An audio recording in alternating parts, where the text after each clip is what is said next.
मंत्रालय के committee room में मेरे साथ उपस्थित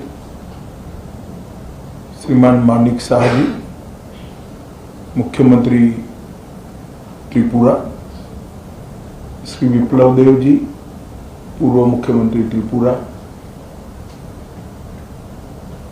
त्रिपुरा मोर्चा के स्थापक अध्यक्ष प्रद्युत जी, विपक्ष के नेता अनिमेश जी, त्रिपुरा से आए हुए मंत्रीगण और संगठन के सभी पदाधिकारीगण, विधायक, चेयरमैन TTADC और गृह मंत्रालय के सभी ऑफिसर्स। आज त्रिपुरा के इतिहास के लिए एक ऐतिहासिक दिन है। आज इस समझौते से हमने इतिहास का सम्मान किया है, गलतियों को सुधारा है और आज की वास्तविकता को भी स्वीकार कर तीनों चीजों का सामंजस्य कर हमने भविष्य की ओर देखने का काम किया है।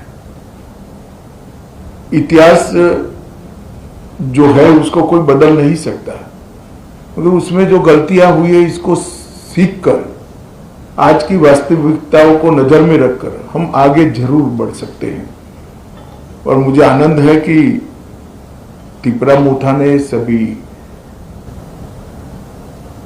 ट्राइबल पार्टियों ने और सभी ऑर्गेनाइजेशन ने इसके लिए बहुत कंस्ट्रक्टिव रोल लिया है। और भारतीय जनता पार्टी की त्रिपुरा सरकार ने भी शुरू से इसके लिए प्रयास किया। विप्लव जी उपस्थित है, मानिक शाह जी यहाँ उपस्थित है। मानिक शाह जी ने भी बड़े इंटरेस्ट से बारीकियों में इसको स्टडी कर अंजाम तक पहुंचाने में बड़ी अच्छी भूमिका अदा की है।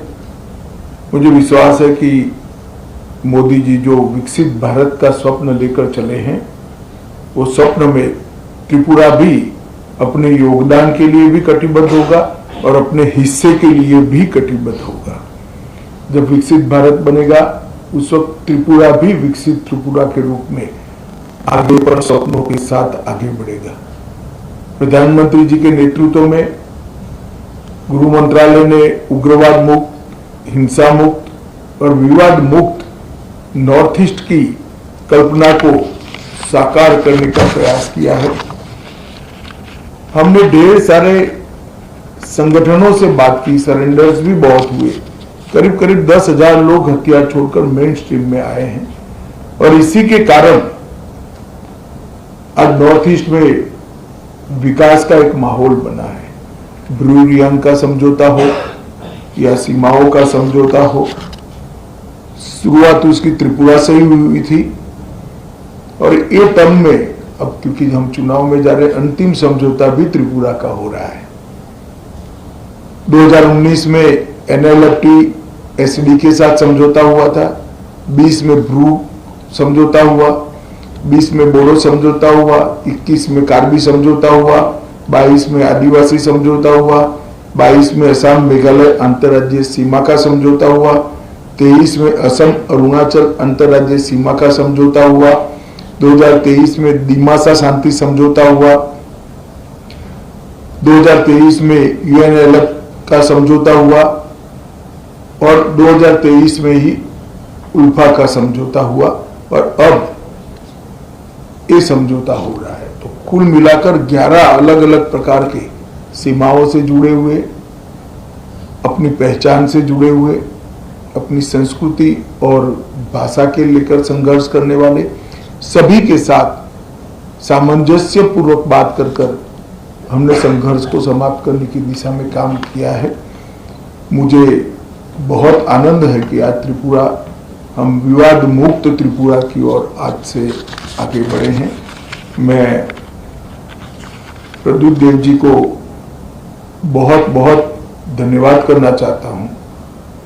भारत का इतिहास है, जब विभाजन की विभीषिका पूरा देश झेल रहा था, तब बांग्लादेश के सभी हिंदू परिवारों को शरण देने का काम आपके दादा ने किया था। महात्मा गांधी की अपील को उन्होंने सम्मान किया था, मगर बाद में कुछ ऐसी बातें हुई कि मतभेद भी हुए, थोड़े संघर्ष भी हुए। आज सभी लोग एक साथ मिलकर आगे बढ़ने का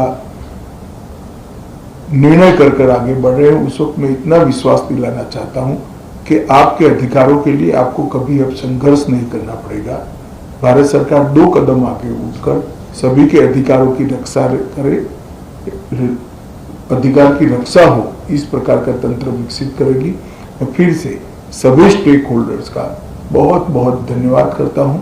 मैं एक बात जरूर कहना चाहूंगा, हमारे संदीप पात्रा जी ने भी बहुत बारीकी से, और पॉलिटिकल कारणों से मैं बड़ा व्यस्त चल रहा था, फिर भी मेरा समय खींचकर छीनकर इसको अंजाम तक पहुंचा है, तो पात्रा साहब का भी मैं धन्यवाद करता हूं।